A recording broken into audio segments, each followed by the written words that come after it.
Hello दोस्तों, आज की इस वीडियो में मैं आपको बुंदेलखंड के महान योद्धा आला और ऊदल से जुड़े कुछ रहस्य आपको इस वीडियो में बताऊंगी कि आला ऊदल की जो इतिहास है वो क्या है। क्या उन्होंने वास्तव में पृथ्वीराज चौहान को इतने महान सम्राट योद्धाओं को हरा दिया था।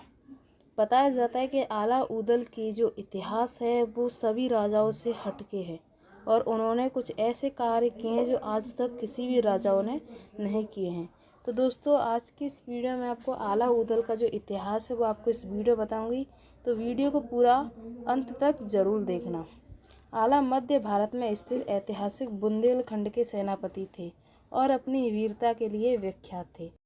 आला के छोटे भाई का नाम ऊदल था और वह भी वीरता में अपने भाई से बढ़कर ही था। जगनेर के राजा जैनिक ने आला खंड नामक एक काव्य रचा है।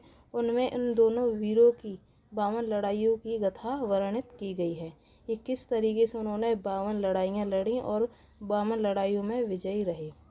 महोबा जिले में 12वीं शताब्दी के वीर योद्धा आला और ऊदल की वीरता की कहानी उत्तर भारत के हर घर में कही जाती है और इन योद्धाओं ने अलग अलग 52 लड़ाइयाँ लड़ी और सभी में विजयी हुए।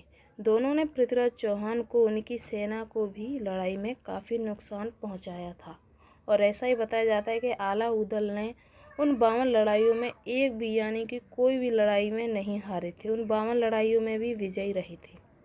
बताया जाता है कि दोनों वीर कन्नौज जिले गए थे। इतिहास के पन्ने पलटने पर पता चलता है कि वर्ष 1182 से 83 में बुंदेलखंड के महोबा के चंदेल राजा परमाल की दिल्ली पति पृथ्वीराज चौहान ने मतभेद होने पर उरई नरेश महिला में उकसाने के कारण पृथ्वीराज चौहान ने उस समय महोबा के चारों ओर घेराबंदी पर हमला कर दिया। फिर दोस्तों, बताया जाता है आला और ऊदल बहादुर योद्धा दक्षराज के बेटे थे जिनका जन्म महोबा से 5 किलोमीटर की दूरी पर हुआ था। बताया जाता है कि वे दोनों भाई ऐसे योद्धा थे जिन्होंने पूरी सेना का अकेले ही मुकाबला किया और उसमें दोनों ही विजयी रहे। दोस्तों, ऐसा बताया जाता है कि आला को अमर होने का वरदान दिया गया था।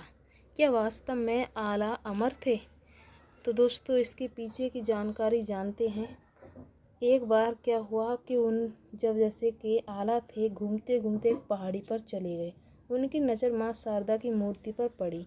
इसके बाद सभी योद्धा अपने घोड़े से उतरकर मूर्ति के समीप गए और उन्हें प्रणाम करके साथ ले जाने लगे। तभी माँ शारदा ने एक आकाशवाणी की कि जो अपने श्रेष्ठ पुत्र की बलि चढ़ाएगा वही उसे ले जाएगा। तो जैसा कि आला ने अपने पुत्र की बलि चढ़ाई और वह उस मूर्ति को अपने घर ले गए थे और तभी से माँ शारदा ने उन्हें अमर होने का वरदान दे दिया था। आला ऊदल ने कितने युद्ध लड़े ये आपको पता है, पर कितनी सेनाओं से लड़े? बताया जाता है आला चंदेल सेना के सेनापति थे और कवि जगनेत्र की कविता आला खंड इन दोनों भाइयों की लड़ाई 52 लड़ाइयों का वर्णन किया गया है। तो जैसा कि आप देख रहे हैं तो इनकी लड़ाइयों का वर्णन भी उस किताब में आपको मिलेगा। जब दोस्तों आला और ऊदल का युद्ध पृथ्वीराज चौहान से हुआ तो ऐसा ही बताया जाता है कि पृथ्वीराज चौहान ने उन दोनों भाइयों को भी हराया था और उसके बाद में आला ऊदल ने पृथ्वीराज चौहान को हराया। एक बार क्या हुआ कि जो पृथ्वीराज चौहान है उनके गुप्तचरों ने बताया कि बुंदेल के जो राजा हैं आला ऊदल, उनसे कोई भी राजा मुकाबला नहीं कर सकता। उनके आगे तो सभी अपने घुटने टेक देते हैं। तो यही बात सुनकर पृथ्वीराज चौहान ने कहा कि देखते हैं कैसे युद्ध है। तो उन्होंने अपनी पूरी सेना लेकर आला ऊदल पर हमला कर दिया। उस समय सिर्फ ऊदल था, आला नहीं था वहाँ पर। युद्ध चलता गया। ऊदल ने आप पृथ्वीराज चौहान को यानी परास्त कर दिया। फिर उसके बाद में पृथ्वीराज चौहान ने भी उन्हें परास्त कर दिया। तो ऐसी लड़ाई चलती रही। फिर पृथ्वीराज चौहान ने आखिरकार ऊदल की हत्या कर दी। ये बात जब आला को पता चली तो वो वहाँ से अपने सभी घोड़ों के साथ अपनी पूरी सेना के साथ पृथ्वीराज चौहान के पास आए लड़ने के लिए। तो जैसा कि आपको पता है कि उनके प्रति उनका एक तरीके से गुस्सा पूरी तरीके से उनके दिमाग पर छा गया। तो उन्होंने जब युद्ध किया तो पृथ्वीराज चौहान को मार ही दिया था एक तरीके से। पर जब उन्हें अपने गुरु की बात याद आई तो उन्होंने पृथ्वीराज चौहान को छोड़ दिया। आला और ऊदल उन दो भाइयों की कहानी है जो परमार वंश के सामंत थे, उनके बारे में सबसे अहम जानकारी कालीजर के राजा परमाल के दरबार के कवि जगन्नाथ द्वारा लिखी गई आला खंड से मिलती है। इस काव्य की रचना दोनों भाइयों की 52 लड़ाइयों की रोचक जानकारी आपको इस किताब में मिलेंगी।